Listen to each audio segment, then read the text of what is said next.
নমস্কার বন্ধুরা, পিকু কিচেনে আপনাদের সকলকে স্বাগত। আজকে চলে এসেছি অত্যন্ত সুস্বাদু ও নিরামিষ একটি রেসিপি নিয়ে। এই রেসিপিটার নাম মালাই পনির। আসুন দেখে নেওয়া যাক আমার আজকের রেসিপি। এখানে আমি 200 গ্রাম পনির নিয়ে নিয়েছি, আর পনিরগুলোকে মিডিয়াম সাইজের টুকরো করে কেটে নিয়েছি।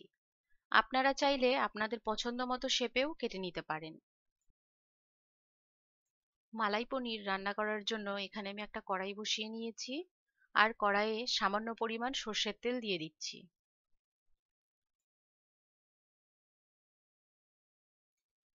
তেল গরম হয়ে গেছে। এবার আগের থেকে টুকরো করে কেটে রাখা পনিরগুলো দিয়ে মিডিয়াম ফ্লেমে আমি পনিরগুলোকে হালকা করে ভেজে নেব।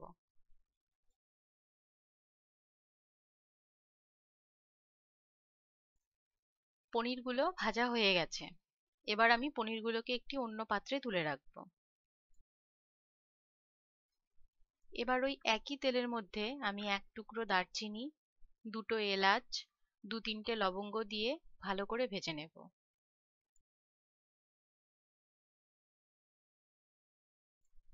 ফোড়নটা ভালো করে ভাজা হয়ে গেছে।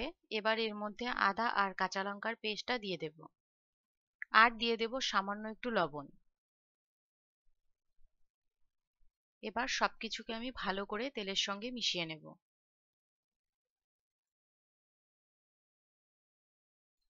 সব মশলাগুলো ভালো করে ভাজা হয়ে গেছে।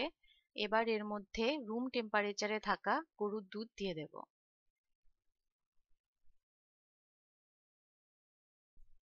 দুধটা ভালো করে ফুটে উঠেছে। এবার এর মধ্যে আগের থেকে বেটে নেওয়া পোস্ত আর কাজু বাদামের পেস্টটা দিয়ে দেব, আর দিয়ে দেব হাফ টিস্পুন হলুদ গুঁড়ো আর হাফ টিস্পুন চিনি।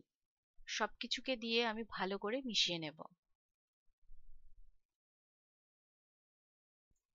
গ্রেভিটা ভালো করে ফুটে উঠেছে, আর গ্রেভিটা অনেকটা ঘনও হয়ে গেছে।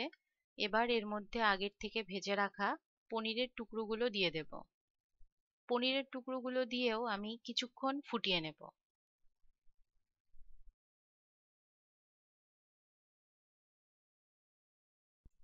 সবশেষে দিয়ে দেব হাফ চামচ ঘি। আমাদের মালাই পনির একদম রেডি। আশা করছি ভালো লেগেছে আপনাদের এই রেসিপিটা। ভালো লাগলে লাইক, শেয়ার ও সাবস্ক্রাইব করার অনুরোধ রইল।